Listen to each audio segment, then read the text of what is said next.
These two cars are technically the same, at least they're supposed to be. On the left, we have a classic Mercedes S-Class from the late 1970s, a symbol of luxury that cost around $20,000 at the time. On the right, today's S-Class, starting at over $120,000. Now sure, you might be thinking, wait, what about inflation? Good question. Even when you adjust for inflation, that old-school Mercedes would cost around $80,000 in today's money. That's still about $40,000 less than the brand new one.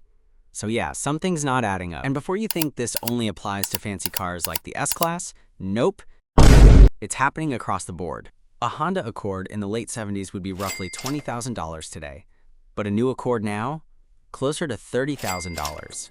And it's not like they added gold rims or diamond cup holders. So what's really going on here? First up, the cars themselves. They're just bigger. Everything's growing. SUVs, sedans, even hatchbacks look like they've been hitting the gym. Meanwhile, small, affordable entry-level cars are vanishing like your paycheck after payday. It used to be that entry level meant a car you could afford if you just started working. Now it just means this is our cheapest model, but you still need a small loan to buy it. Some brands have even completely ditched their affordable models, which is a wild move in today's economy. Why? Money. Plain and simple.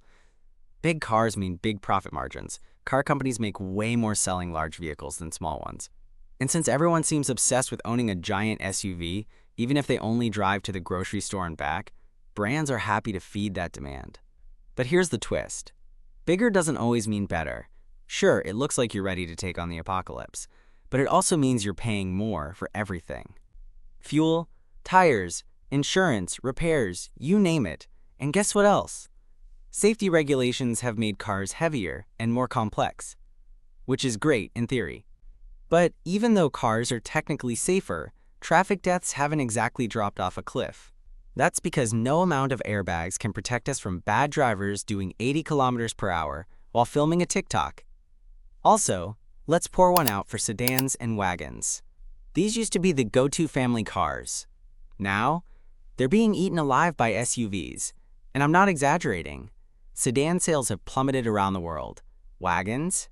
They're basically an endangered species at this point.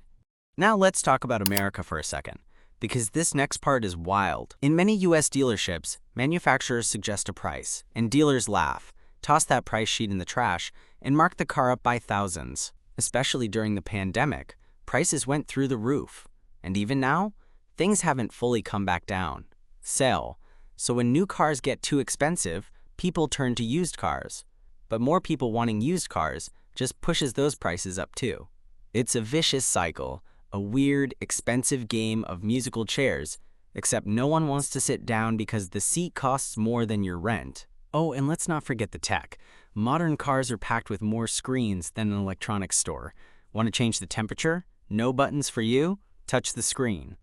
Want to open the glove box? There's an app for that. It's like every car secretly wants to be a smartphone.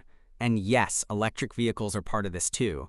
EVs cost more to build right now, and their prices drag everything else up along with them.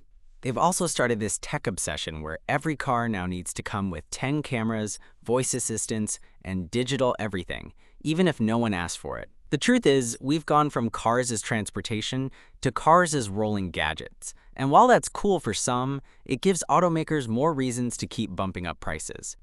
Because, let's face it, two cars might look similar, but if one talks to you and the other doesn't, guess which one costs more?